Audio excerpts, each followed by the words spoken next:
principes de récurrence, on a remarqué que l'objectif de ces exercices, c'est de vous permettre de vous familiariser avec les propriétés élémentaires et d'être capable de les démontrer. Les propriétés élémentaires, à savoir les axiomes d'ordre, c'est-à-dire la valeur absolue, bien sûr. Bien sûr, il y a d'autres micro-propriétés qui sont à l'intérieur, mais l'objectif surtout, ne vous méprenez pas et pensez qu'il s'agit seulement d'appliquer les principes de raison, de récurrence. Sinon, si vous pensez comme ça, vous risquez de passer à côté de certains éléments, de passer à côté de certaines démonstrations, et ceci peut vous valoir des points lors de l'évaluation. Beaucoup de points même. Alors, si vous n'avez pas encore vu les autres vidéos sur les récurrences, donc l'exercice 1 et la première partie de l'exercice 2, revoyez sur les vidéos parce qu'on a tout traité, je crois bien. Donc, il suffit juste de revoir sur les vidéos du début à la fin et vous verrez que ceci a été traité. Alors, ici, qu'est-ce que ça signifie? Ici, qu'est-ce qu'on a? On a dit qu'on a toujours un ensemble constituant de x et un autre ensemble constituant de y. Et on dit que les x sont plus petits que les y, mais la somme des x est égale à la somme des y.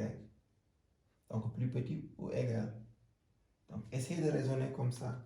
Les x sont plus petits que les y, et ce que je veux dire par plus petit, c'est plus petit ou égal, mais que la somme des x est égale à la somme des y. Et nous demandons de démontrer que donc, la notion de plus petit là, c'était pas réellement plus petit, mais une égalité.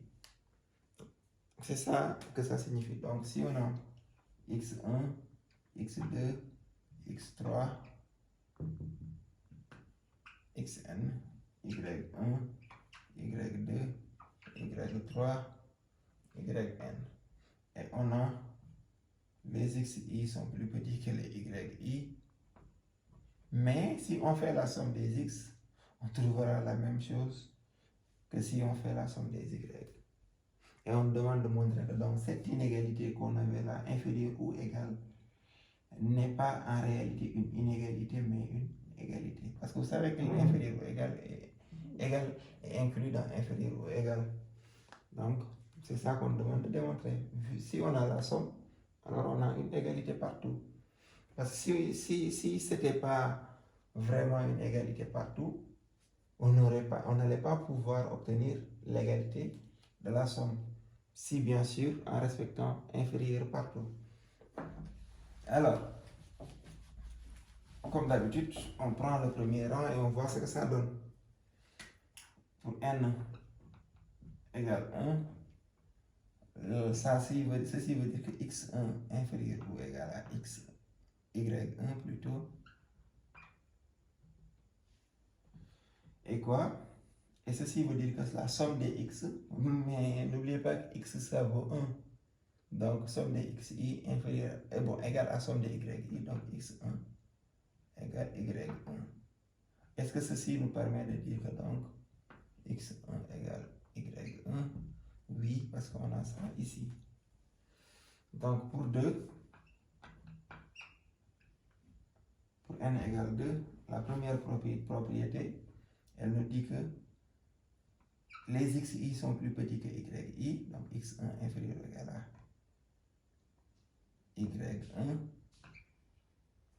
Les xi sont plus petits que les yi, et y1 inférieur ou égal à plutôt disons x2 inférieur ou égal à y2. Donc il faut faire attention avec ce genre de situation. Parce que vous avez tendance à penser que c'est une seule inégalité, alors que c'est une inégalité partout où on prend une valeur. C'est-à-dire c'est une inégalité pour 1, pour 2, pour 3. Donc, ceci seulement signifie les deux inégalités là. Et cela signifie que x1 plus x2 égale y1 plus y2. Maintenant, ces deux hypothèses combinées, la première hypothèse c'est l'inégalité des x et y, et l'autre c'est x1 inférieur à x2, de nous montrer que x1 égale x2 et y1 égale y2. C'est ça qu'on doit montrer. Est-ce que ceci implique cette double égalité? Et en quoi ceci implique cette double égalité? Alors, c'est simple.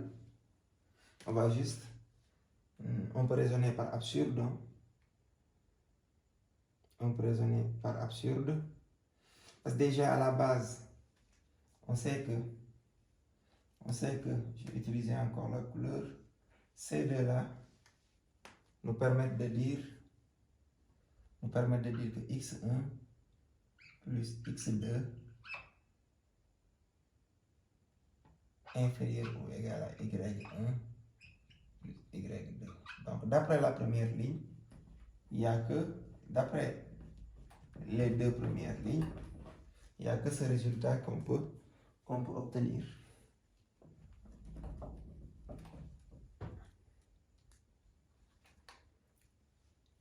Maintenant, est-ce que maintenant on a cette égalité?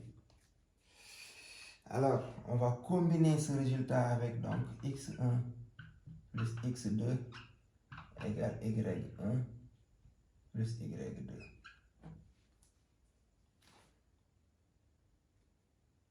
Et donc, on va essayer de voir maintenant que x1 égale x2 et y1 égale y2. Alors, on va raisonner par absurde. On va supposer que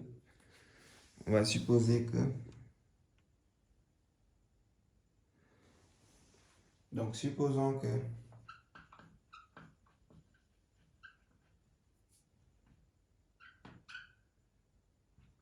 x1 est différent de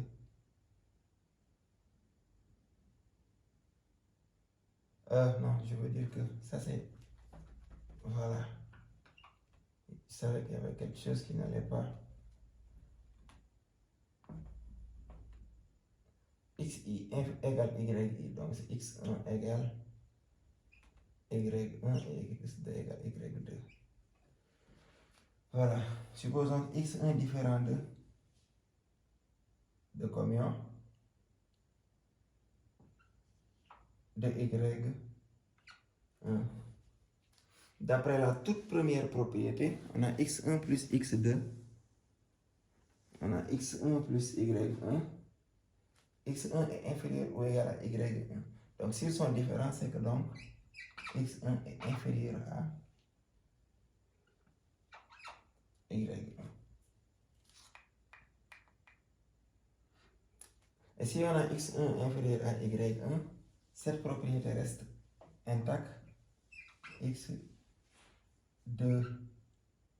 inférieur ou égal à y2. D'après les exercices précédents, on doit avoir que x1 plus x2 strictement inférieur à y1 plus y2. Ce qui est absurde.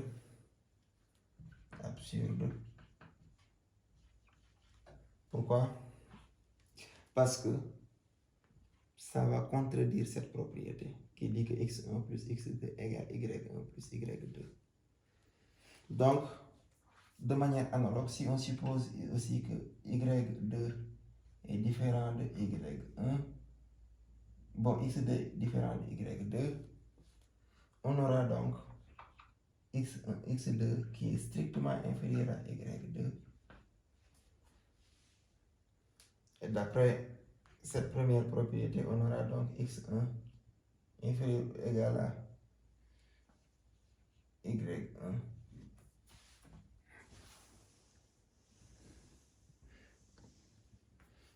En faisant la somme, on aura x1 plus x2 strictement inférieur à y1 plus y2. Ce qui est absurde aussi.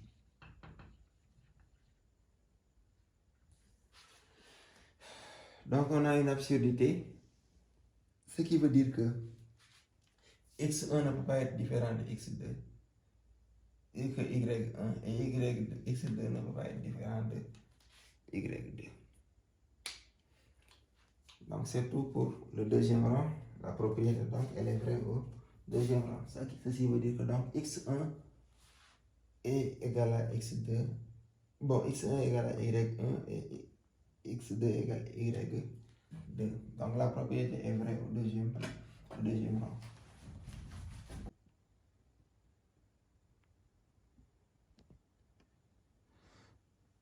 Bon, donc la propriété étant démontrée au rang 1 et au rang 2, on va supposer que la propriété est vraie au rang K. Et démontrer que quel que soit I, donc que c'est vrai au rang K plus 1, de jusqu'à K plus 1, xi inférieur ou égal à yi, et somme de I allant de 1 jusqu'à K plus 1, xi égale somme de I allant de 1 jusqu'à K plus 1, yi, implique que donc xi égale yi. Alors c'est simple, hein? Ce qu'on va faire c'est nous on va supposer que ceci est vrai et on va démontrer cela bien sûr en nous appuyant de ce qu'on a supposé en haut. Alors que vos sommes des I allant de 1 jusqu'à K plus 1 xi égale à somme des I allant de 1 jusqu'à K plus 1 yi.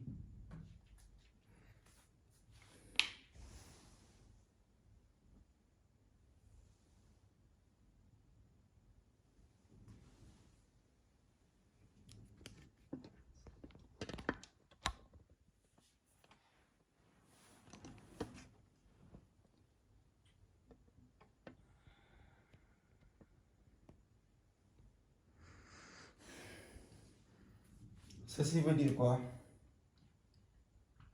Ceci équivaut à dire que déjà ça vaut somme des I allant de 1 jusqu'à K xi plus xk plus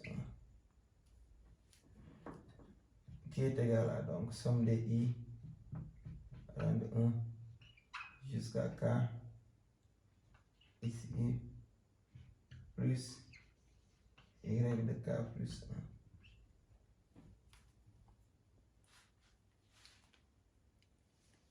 Alors, la propriété est vraie au rang K.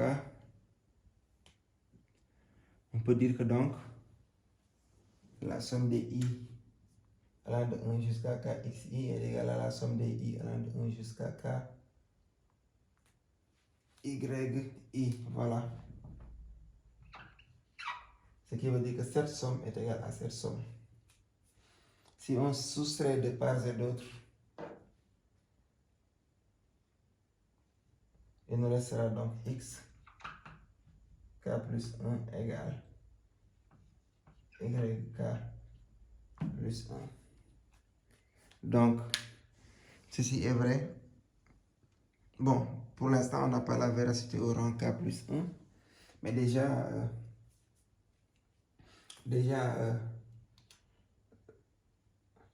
au rang K, on avait les xi plus petits que les yi.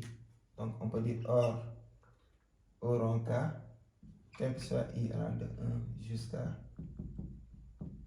K xi égale yi, d'après la supposition vraie au rang K. Donc on a quoi? Si on combine le tout, on aura donc les xi sont égales aux yi, quel que soit I appartenant au rang, bon, à 1 jusqu'à K plus 1. Donc, c'est ce qu'il fallait démontrer au niveau de cet exercice. Et merci encore une fois de vous abonner et d'activer la notification pour ne plus rater de vidéos. À la prochaine.